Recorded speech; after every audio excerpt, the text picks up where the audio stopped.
Welcome to Brewsers, a podcast about beer, coffee, booze, and bruisers. I am your host, Rody John, and today we talk to James from Fort Brewery and Pizza in Fort Worth, Texas.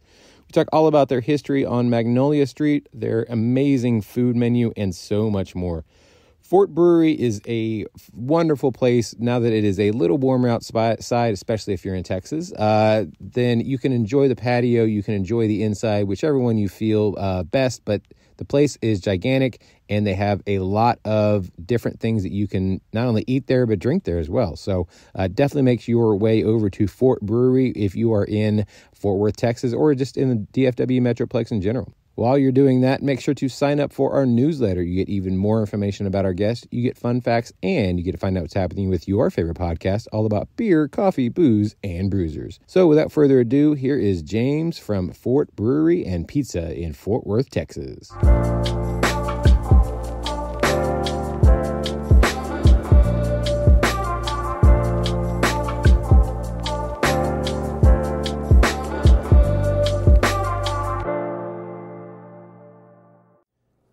Like to welcome to the show James Edford. He is with Fort Brewery and Pizza in Fort Worth, Texas here. How are you doing today, sir? Doing all right. So I guess tell people, what is it that you do here at Fort Brewery? So at Fort Brewery, I am currently the head brewer. I handle all production needs when it comes to raw materials, recipe formulation, execution, and managing a team of 3 to make sure we make the best beer we can. Very nice. Let's go all the way back. What is your earliest memory of beer?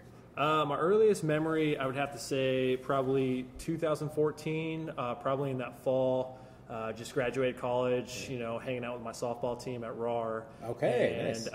Ugly Pug was the beer that really sold me. And I was like, okay.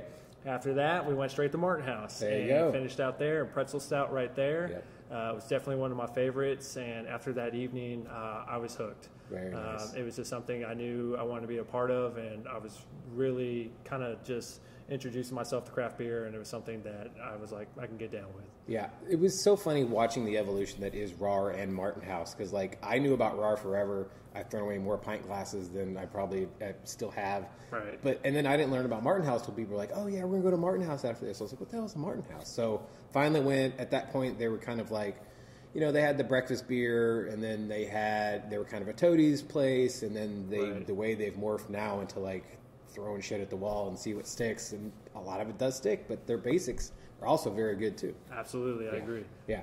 Now that's your earliest memory of gateway. That was kind of your gateway craft beer. Correct. What is your earliest memory of beer? Oh man, probably say, early high school days, drinking when I'm not supposed to. Definitely college days at Texas Tech, pounding down as much as possible, game days, just having a good time at college overall. But it definitely wasn't, craft beer. It was more like Keystone, of course, or Bud Light, Coors Light. But kind of towards transitioning to graduation, definitely kind of started experimenting in some different style of beers, what I liked, what I didn't like, and I hated IPAs right from the start, and now I love them. Yeah. And so definitely kind of something, kind of train your palate a little bit too. True.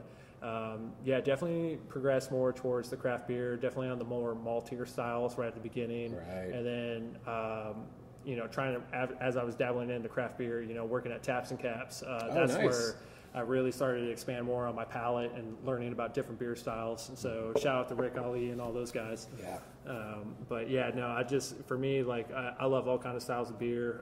Sours are probably my favorite right now at the moment. There you go. So, again, it's one of those things that as you are evolving, your palate does change and it does evolve as well. And obviously, especially when you're not because there's some people that get kind of closed-minded when it comes to I tried IPAs, I don't ever want to try them again, I'm good.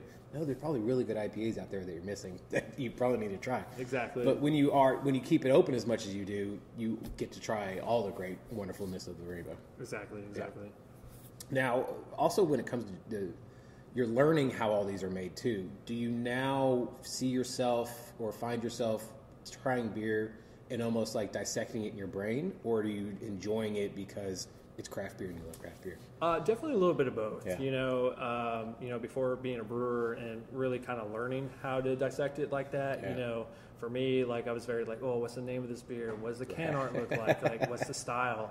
kind of getting more into the industry and learning the ins and outs, definitely I see myself now kind of dissecting the beers a little bit more. Right. But overall, just to have the fun opportunity to go out and drink somebody's beer, of course. like I just want to have a good time overall and just enjoy a good beer. Of course. And, but yeah, definitely, I try from time to time to see like, okay, I might catch this or, vice versa.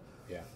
Now, how early did you start brewing? Because you said you went to RAR, loved them, went to Martin House, and you're like, okay, I'm in. But so probably about 2016, I started volunteering at Martin House to pour beer. Very nice. So I was doing the Saturday tours just for a shorthand, and I got a job with Rick and Roman over at Taps and Caps, and so that was kind of when they opened up that Fort Worth store. And then being there for about 2 years, then I was offered a bartending job at Cowtown and was able to work my way up from there. And so I appreciate kind of how that came from, because I kind of worked from the bottom up and learning like, hey, what does it mean to run a successful bar, to just beer management overall, and then kind of the ins and outs of like how it should be done. So I love pouring beer for people, and it was fun. It's almost like you're someone's therapist. Like you talk to them all the time, and like you have all these regulars, and it just made it really fun. And like how tight the community is overall. Like that's what kind of got me more into it for sure. But really, Taps and Caps gave me my opportunity to kind of learn a lot about beer and kind of move forward. But during that period, that's when I started the homebrew and, kind of, bouncing ideas back and forth from the guys over there and just kind of progressing it from there and knowing like, hey, this is really what I want to do. And I quit my job at the lab, and as soon as I got the job at Cowtown, and, we made something work, and I became a cellarman over there. So nice. I dropped everything and just wanted to dive 100% in the beer. Right. And that was probably about either 2018, 2019 for the most part. And then the pandemic hits. Yeah, and then that happened. That was tough, Everybody was definitely feeling the hit on that. But, it definitely makes you appreciate, what goes into making the beer. So true. And what it takes to, make it in the tough times. And, I appreciate everybody at Cowtown. Sean Kidwell, Nick Stoles, like, those guys taught me a lot. And, I appreciate everything they did. And, without those guys, it'd be really tough to be where I am now. Yeah. I had Sean on the show. Sean is just such a nice dude, and very nice. I couldn't say better things about him. Yeah, great guy overall, for sure. Now, how did you find yourself over here at Fort Brewery? So when I was just taking over at Bishop and Wildacre for a little while, I just had a kid recently. Congratulations. And I really wanted to be more involved in the family side. I was constantly at work all day, and I was missing a lot, so I needed to make a change. And I reached out to Sandra, who was currently running the place, and see they were still hiring, and she had a spot for me and hired me on the spot, and I'm very thankful for that.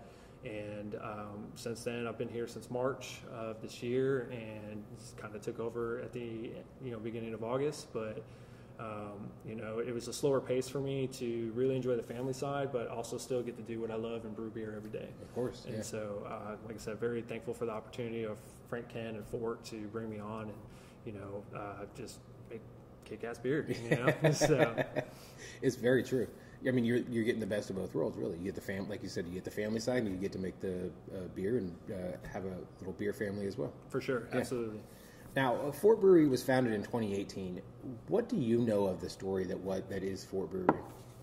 From kind of an outside perspective, I knew them from the Magnolia Street location. Right. I knew it was pizza and beer. Yeah. I had some friends that worked there at the time, and that was about it. Honestly, kind of went in. I knew they had some core beers. They also did a lot of seltzers, and the pizza was really good. Pizza was always really good. And so, that was about it. And then I know ownership kind of changed, and they had an opportunity at the location here on Tiller Street, and they moved over here, and they've been here for, I think, 2 or 3 years now. Right. And, just continuing with, the food program, the beer program, continuing the wine program, and just, trying to, keep the ball rolling and, waiting for future plans and for all the excitement to come with it. Yeah. It is funny, they were in when Magnolia was just getting blown up and being crazy, and now they moved over here where this area is just now also blowing up and getting crazy. Like, I'm curious if they're going to move again to somewhere else that's like a developing part of Fort Worth. I mean, you never know. At the end of the day, I'm not for sure on those plans, but right. There's definitely a lot of growth in this area right now. Big time. There's a lot of development that's about to happen. A lot of apartments are about to pop up. Mm-hmm. There's going to be a pickleball court. Nice. A food truck court that's going to be popping through here as well. More cities need those. Yeah. So I mean, it's definitely this part of town is definitely going to be revamped in quite a little bit. So it's exciting to see the direction that it goes. Yeah, I've loved, because I remember when I was in the wine world, I would always be at this Target over here, and so like this whole area back here was just kind of nothing, or like it was warehouse or industrial as much as it was. And now it's like a completely different situation. Like you have Maple Branch, you've got Blackland, you've got so much other, like there's a cool record store right over here. Like it's awesome. Yeah. Yeah. No, like I said, Ezra over at Blackland's cool dudes. Yeah. Oh, he's Stuart so over cool. at Maple Branch, awesome guy. Yeah. So like it's really fun to kind of have those guys in this area, and definitely like bounce stuff off of. I would definitely like to probably do more work with them for sure, and just kind of see where this area goes. Yeah. Ezra, I had on the show as well. Could not have been nicer. I could have sat there and talked to him all night. Yeah. Like he loves beer too. So like, but he's a real gear junkie. So like, if you got really cool like equipment, he's one to be all over it. Yeah, we did a barley wine collab when I was at Wild Acre. We did an English-inspired barley wine, and we used his rye whiskey barrels to age it in, and released that probably about almost 2 years ago. Yeah. And like I said, really fun crew to work with, awesome guys over there. Yeah. And so, but yeah, good dude overall. Yeah, it's such good. I love that place. Now, obviously, when it was started, this place was also food was always kind of a part of the business model. How well do you think the pizza and the beer kind of go together? Because I mean, it's one of those things like if you're helping Moose, you got beer and pizza, right. Or if you got hanging out watching sports, beer and pizza. So like the combination of not only good beer but like really good pizza, it just kind of goes hand in hand. Absolutely. So like the pizza itself, like they have certain pizzas that pair with certain beers here based on the toppings. But the versatility with the menu overall, it definitely kind of tailors to a little bit of everybody on that American cuisine. But we also have really awesome pizza. We're starting to do pizza delivery as well. How so are you? You can literally call us and place. It's almost kind of like Papa Murphy style, or like take and bake. So you can have it pre-assembled and bake it at home, or we can give you a pizza kit and you can actually make it completely yourself, and you can order beer and wine to go with it as well, and we'll deliver it to your house. How far a radius do you guys deliver? That I can't answer. Okay. On the top of my head, I'm not for sure. But Gotcha. I mean, for our wine dinners, if you bought a bottle of wine here, we'll drive it to you in Austin. Really? So Okay. I don't know about the pizza going that far, Right, but right. But it is a new concept that they just launched, and it's a pretty cool thing overall. So yeah, looking for your take and bake, call for it. Nice, because I live in East Fort Worth, so that's why I was curious.